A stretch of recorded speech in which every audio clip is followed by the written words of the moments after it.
Bagé. Agradecer aos amigos que me convidaram, que me trouxeram até aqui. E aqui Deus tem sido muito bom comigo. Porque Deus vai colocando pessoas boas na minha vida. E eu creio que tudo isso é providência de Deus. Não é coincidência, é providência. Que Deus providencia as pessoas que queiram realmente somar conosco para fazer o bem. Então, quero agradecer aqui ao nosso amigo Wesley, que foi uma pessoa que fez esse contato. Na verdade, nosso conhecimento com Wesley foi através das redes sociais, mas a gente já se conversou bastante, já trocamos várias ideias, e eu creio que esse momento aqui é um momento que só vai nos fortalecer mais ainda essa relação de amizade, de parceria, de trabalho. Então, muito obrigado, Wesley, por você ter nos convidado a estar aqui. E aí eu não posso deixar também de agradecer aos anfitriões aqui da casa, ao Natanael, que eu conheci hoje, mas assim, graças a Deus eu tenho essa facilidade de me relacionar, de fazer amizade. Conheci hoje, já me sinto muito bem aqui, Natanael, até porque você me deu essa liberdade da gente estar aqui na sua casa. A dona Luzia, que está lá dentro, e por coincidência aí também o nome da minha mãe, Luzia. Então, obrigado, Luzia, por também me receber. Aos filhos aqui, o Vitor, o Davi. Então, são essas pessoas que nos acolheram. E agradecer também aqui nosso amigo Osmundo, que é outra liderança, outra pessoa que já esteve no meu gabinete, já esteve no meu escritório, lá na comunidade onde eu moro.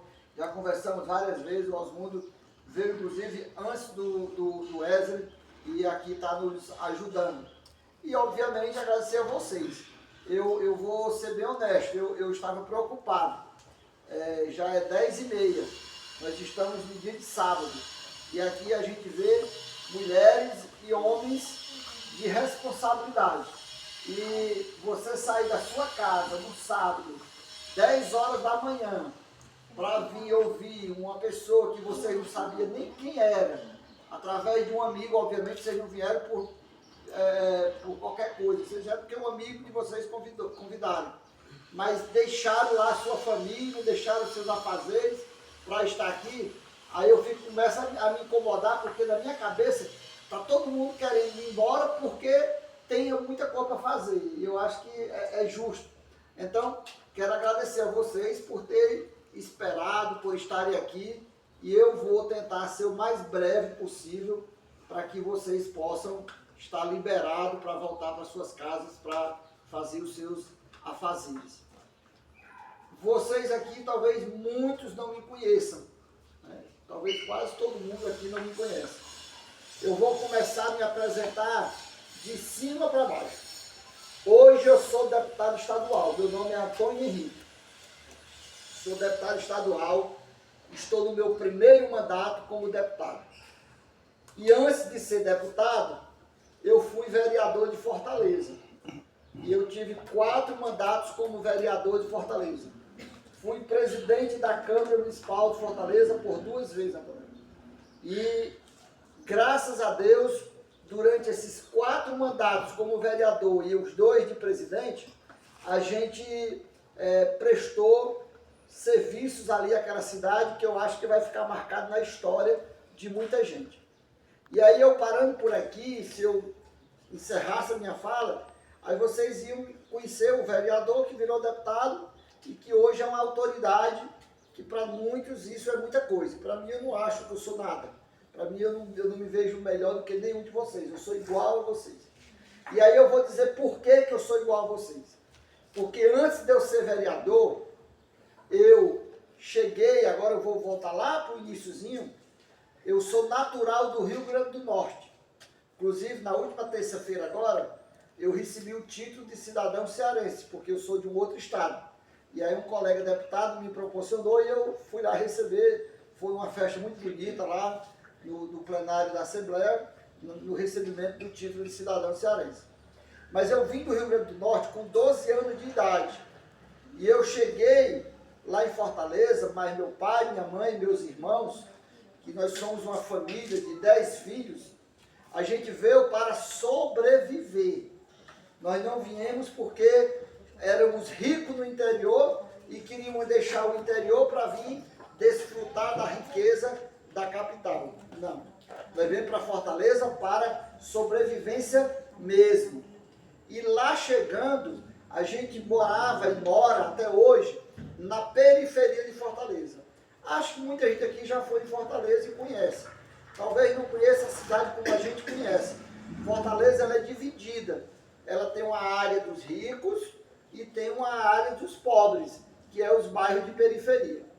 E eu moro na periferia de Fortaleza, lugar onde eu cheguei em 1983. Eu sou de 71, 83 eu tinha 12 anos.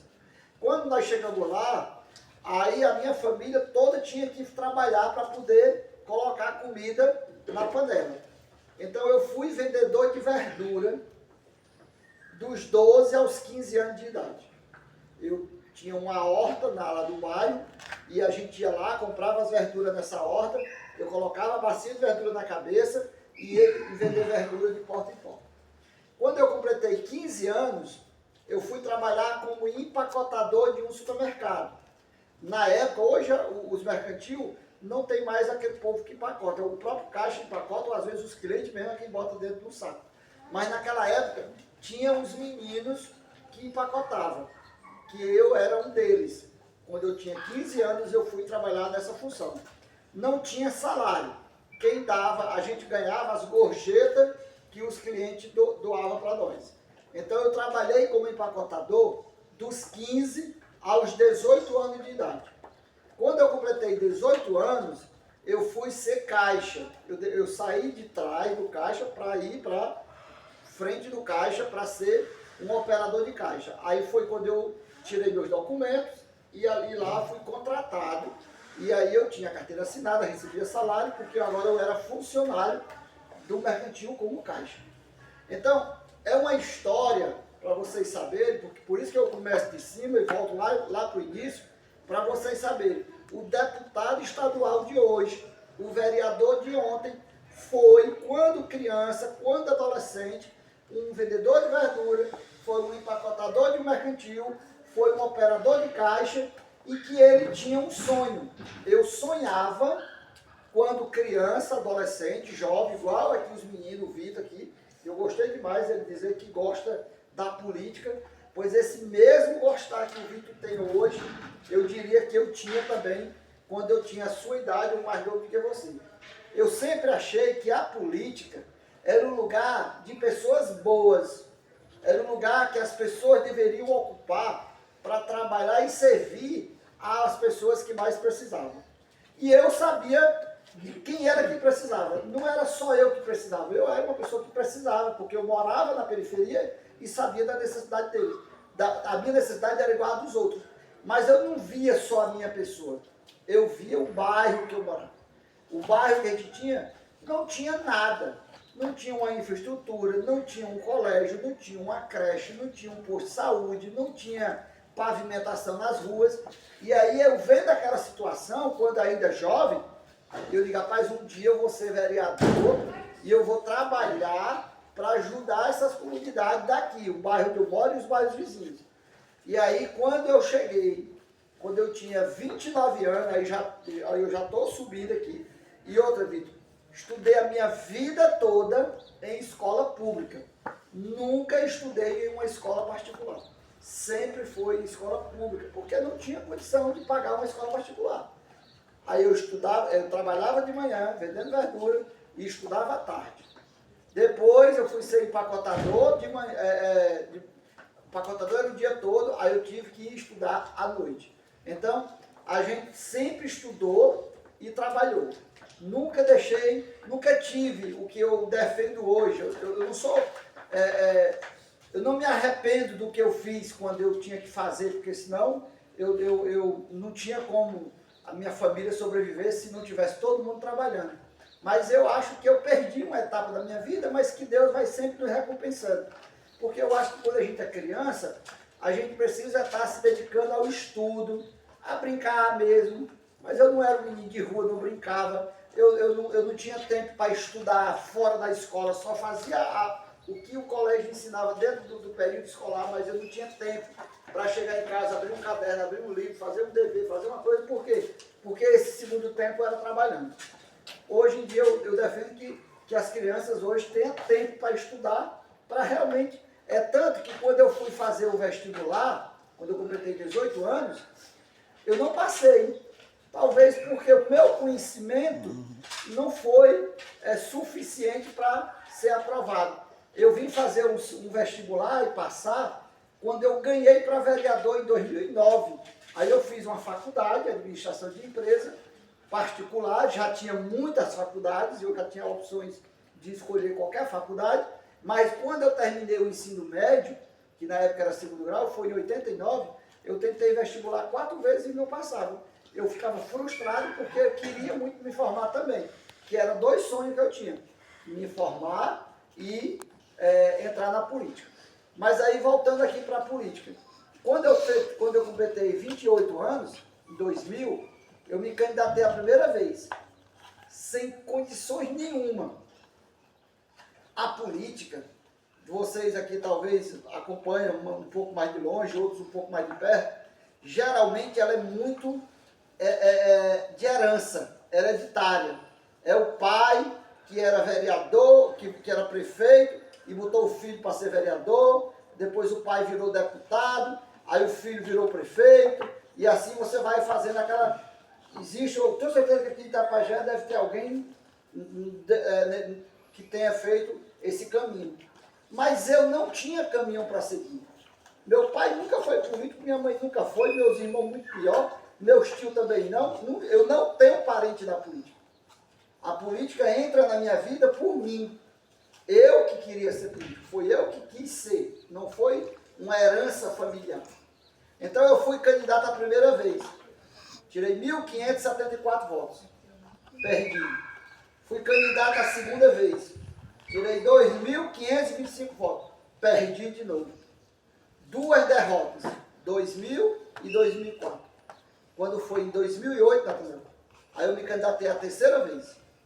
E eu achava que... Eu já estava pensando em desistir. Mas ainda acreditava que poderia dar certo. E de fato, em 2008, eu fui eleito vereador a primeira vez, com 4.702 votos. E de lá para cá, Deus nos abençoou e eu honrei com o que eu tinha prometido. Hoje, o bairro onde eu moro, lembre-se, o bairro que eu moro é o mesmo bairro que eu cheguei lá em Fortaleza quando eu tinha 12 anos. Continuo lá. Aí eu consegui posto de saúde, eu consegui escola, eu consegui areninha, eu consegui pavimentação para as ruas, eu consegui fazer uma mudança muito grande, não só em um bairro, mas em um aglomerado de bairros vizinhos daquela região. É tanto que quando eu fui para a minha primeira reeleição, eu fui eleito com 4.702. E na minha primeira reeleição eu tirei 13.328 votos. Eu tripliquei os votos que eu tinha tirado na minha primeira vitória. Então, a gente veio em 2016, aumentou mais ainda, em 2020 aumentou de novo, e em 2022 eu fui eleito deputado estadual pela primeira vez, com 67.148 votos, e na capital, que era o lugar onde eu conhecia mais, o interior eu conhecia pouco, tirei 53.210 votos na capital.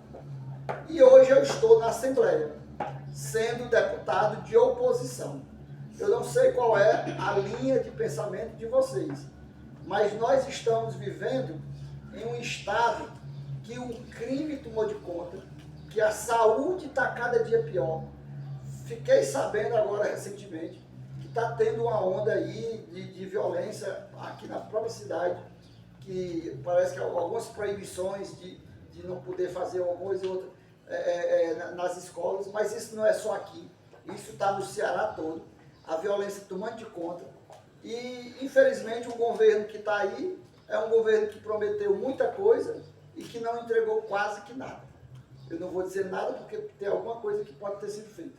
Então é um governo que promete muito, que entrega nada, que entrega pouco, e eu sou deputado de oposição. Eu estou lá para cobrar, para fiscalizar, para denunciar, para mostrar onde é que estão os erros, Então, eu tenho feito isso durante o meu mandato todo. Estamos agora numa reeleição, ainda sou pré-candidato, não sou candidato ainda porque a convenção não saiu, sou pré-candidato a deputado estadual. Estou fazendo essas visitas para conhecer a população, para ouvir as pessoas, para falar um pouco da minha história para vocês, para que vocês também possam me conhecer, me analisar, depois pesquisar sobre minha vida. Pode ser que o que eu tenha falado aqui não seja verdadeiro para muitos, obviamente eu não estou mentindo, mas é bom que vocês pesquisem para saber se o Antônio Henrique que veio aqui hoje está contando essa história, se é tudo isso que ele está dizendo. Meu nome é um nome limpo. Geralmente quando você entra na política, a primeira coisa que faz, aqueles que realmente não tem compromisso com o povo, é sujar logo o nome. Você bota lá o nome dele no Google, vai aparecer processo aqui, processo lá.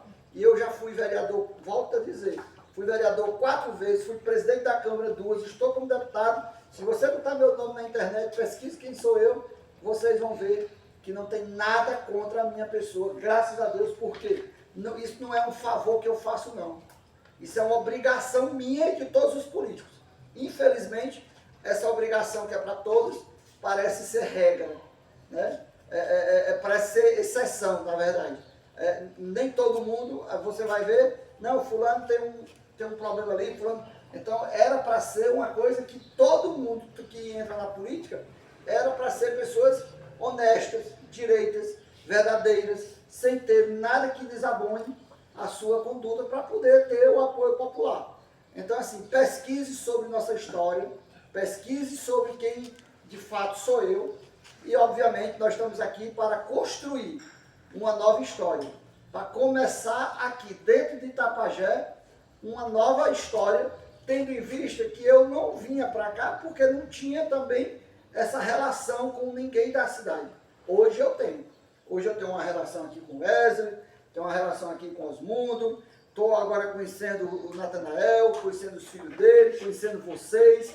Então, assim, o nosso objetivo aqui é trabalhar, é servir a cidade de Itapajé, é poder trazer melhorias para dentro dessa cidade. E aí eu acredito muito numa vitória do Ciro, acredito muito que o Ciro governador e eu, deputado estadual, nós vamos poder fazer mais pelo Ceará e aqui pela cidade de Itapajé. Então eu vou finalizando aqui a nossa fala, dizendo que era isso que eu queria que vocês soubessem sobre minha pessoa, tá bom? Poderia passar muito tempo aqui conversando, detalhes sobre cada trabalho, cada projeto, o que é que nós queremos para o nosso futuro, o que é que a gente pensa, mas eu vou me finalizar por aqui e, obviamente, vou ficar aqui ainda por alguns tempos, por alguns minutos. Se alguém quiser também fazer alguma pergunta, se alguém quiser saber de mais alguma coisa sobre a minha pessoa, sobre o que nós estamos pensando para o nosso futuro, vocês fiquem muito, muito à vontade, tá bom? Que Deus nos abençoe, eu agradeço aqui a oportunidade e que a gente possa junto construir um Ceará melhor para todos, tá bom? Muito obrigado.